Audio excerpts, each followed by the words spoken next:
But the next place where it's going to be a little bit more helpful for you guys versus the CX-5 is in the boot. You can access the trunk by the inside, you can press from the key fob, or you can press on the actual trunk, but I'm going to press it from the key fob so I can show you guys how that works. So of course you can just hold the key fob and it should open up. It is fully powered, which is really nice. And so here's the big thing in here. So you actually get around almost an inch or 2 inches extra room than the CX-5. You also get a little bit of a lower load lip entry height, so you can bring things in a little bit easier. So the official numbers are around 31.49 cubic feet for this one, and the CX-5 is around 30.8. So it's not that big of a difference, but it does feel bigger and look bigger. And also have a little bit of a wider and kind of like a taller opening stance, I think, from the CX-5's opening. Inside, you can see right here, I have my tripod. It's kind of like fully extended almost right now. Fits that. And of course, you can fold the seats down 60-40. You got even more room back there. You can do that manually by these little levers on the side right here. You also have these additional side storage pockets on each side over here. You have a power outlet over here and some LED lighting, as well as some tie down points. You do have the option to get a cargo cover as well, so if you want to hide some stuff. You also get a full spare tire back here as well, which is really fantastic. And I guess if you didn't have that in here, well, I guess you could have more storage, but it'd be nice it is nice to have a spare tire back here. Okay guys, going inside, I love Mazda's newer generation door handles that they're doing. The CX-5 does not get this pieces because it's not on the newer architecture, so really slim, really nice. You can just open them, of course, nothing too crazy. Inside here, now I'm gonna say this right now, the interior quality of the CX-50 is not as nice as the 3 or even the CX-30, I'm not gonna lie. And Mazda focused a lot more on making this vehicle more rugged with a touch of luxury versus like just full-on premium and luxury. Here we have soft touch right here, and then the nice terracotta leather on the door panels, plastic again over here with your window switch, and a nice grab handle right there. And inside here we can see the terracotta leather interior, which will have a nicer look up front. Let's just hop inside rear seats right now. So inside here we can see we have a little bit more legroom than the CX-5. I mean, when I mean little, I mean like it's a tiny amount more legroom than the CX-5.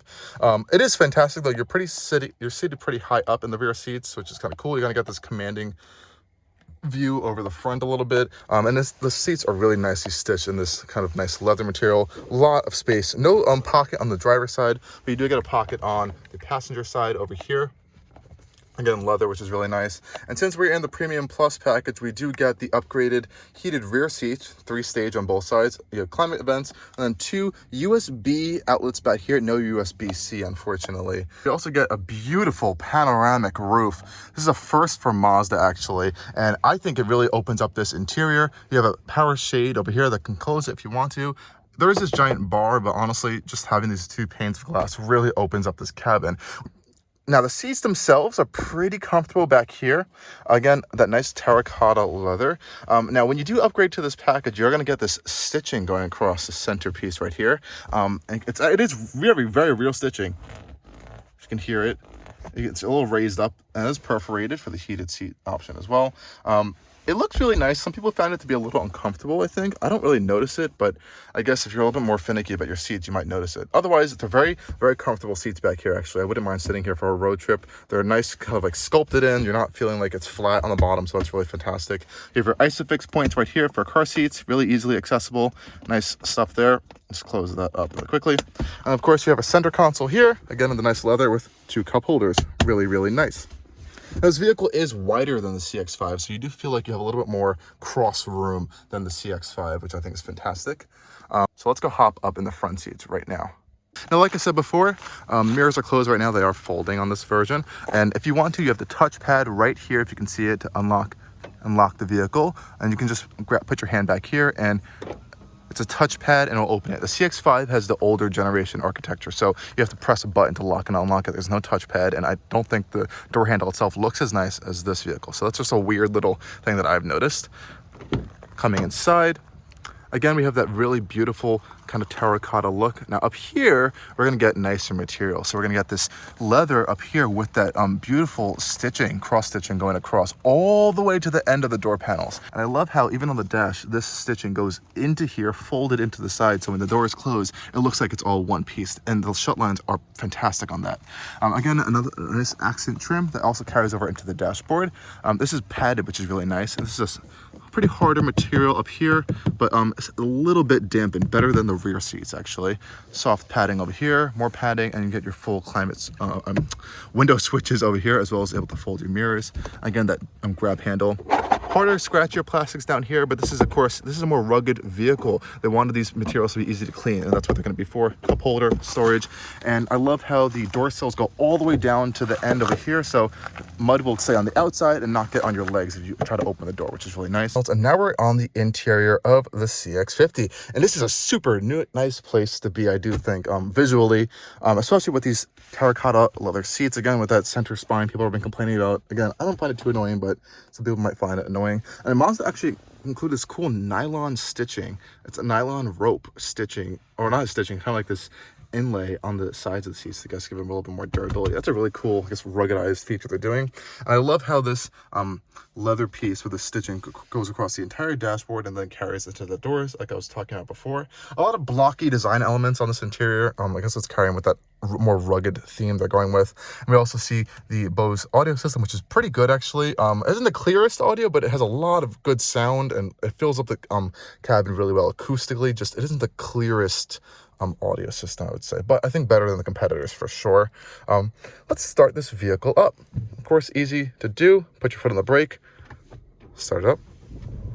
And we see this beautiful display over here, and of course, wireless Apple CarPlay and Android Auto. And when you're in Apple CarPlay, it works as a touchscreen, which is awesome. Finally, thank you, Mazda. It works while you're driving as well, but honestly, I don't care. Of course, some people like this being a touchscreen. I don't think it needs to be a touchscreen because Mazda's control unit down here is fantastic, and the screen is purposely put back so it's in your line of sight, so it's not easy to touch. If I were to go back to Mazda's home system, it does not work as a touchscreen anymore.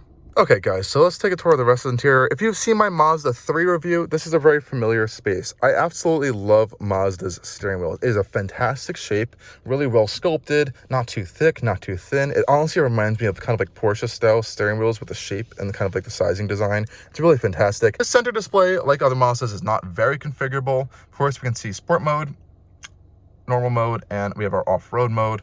And I think there's a tow haul mode you can actually get for this vehicle, which tows up 3,500 pounds, which is 1,500 pounds more than the CX-5. So that's a big plus right there as well. I really love this center kind of like climate control design, how it's like in this little cubby hole integrated over here. Really easy to use and always quick access. Heated and cooled seats, 3 stages for each. Heated steering wheel over here as well. For both passenger and driver, you have the heated and cooled seats, which is fantastic. Automatic climate control, and you can turn them on with these buttons really here. We have these climate vents right here for the driver, and then it's weird over here that the passenger vents is kind of stuck into this like center beam over here. So there's one tiny little vent, and then the passenger gets the other vent over there. Glove box, of course, manual release, as it should be. Really nice. And I love the extra width of the center console. You get a lot of storage. I love how Mazda moved the cup holders up front over here. Really nice. They're huge, so you can fit like those big gulp drinks in there. If it's too tall, it might not fit because of how this is kind of curved out over here, which is a little bit of a misfortunate. But you do have these really big cup holders on the door panel, so you have an extra security right there. A nice little rubberized mat over here for even more storage, and I think we have a 12-volt outlet right there, which is cool. Close that up. Again, typical stuff for Mazda center console. We have our MI drive controller. I love this shifter. It's wrapped in leather with this kind of metal finish around it. It feels so sturdy and nice, even when you put it into drive. It's so nice to just hold onto it. I love a feeling of an actual nice shifter, not those stupid like little like shaver style like buttons that we've seen on the Porsche and stuff. One complaint, as you see, we have our auto hold. This turns off every single time you get in the vehicle, which is annoying. I wish they would like remember that and stay on. One little gripe. In the center console here, we have a really nice padded leather center armrest, and it opens in this kind of like fan door style. We also have a full wireless charger, which is here, which you can actually use since you have wireless CarPlay and wireless Android Auto. This opens up really nice really here. You do have USB ports if you want to plug in manually. I will say the wireless charger overheats a lot. I have noticed that, and it doesn't charge your phone as quickly as the USB port does, but you can use it, thankfully, so it does make sense to have it. Just gonna say it's not the best. Wireless charging in general isn't the best, so I can't really hamper it too much there. This is really comfortable, nice and padded as well. So yeah, I mean, this interior is pretty comfortable, pretty nice. I wish the seats were a little bit more comfortable. I actually found the CX-5's seats to be a little bit more comfortable, especially with the lumbar adjustment. I don't know, this one's just a little bit off to me. I do like these quick access buttons over here. So you do have auto stop start, which is really annoying, unfortunately. Traction control, you have your quick access buttons to turn your safety systems on or off, parking sensors, and I love their camera function, which you can quickly press this button and get a view of all the cameras. Now, since this is the Premium Plus package, we got a 360-degree view camera system, very clear. You can see in the right, and you have the cameras on the mirrors, in the back. You can cycle this literally whenever you want, which I think is also really cool. And of course, like I said before, you have your heads-up display. It's kind of hard to see on camera, but it is right there. It's actually pretty nice. And when you use Apple Maps, it puts your directions up there, which is awesome. I love that they do that. Not a lot of people actually integrate Apple Maps, or at least your Apple CarPlay, Android Auto navigation into like the main vehicle system. So thank you, Mazda, for doing that. I was a little bit shocked to see that. It doesn't work with Waze, but it works with Apple Maps, and it'll show up in your heads-up display, which is super, super cool. Check out this interior, guys. Really love it. Let's take it for a drive now, and I can show you the rest of the dynamics of this CX-50.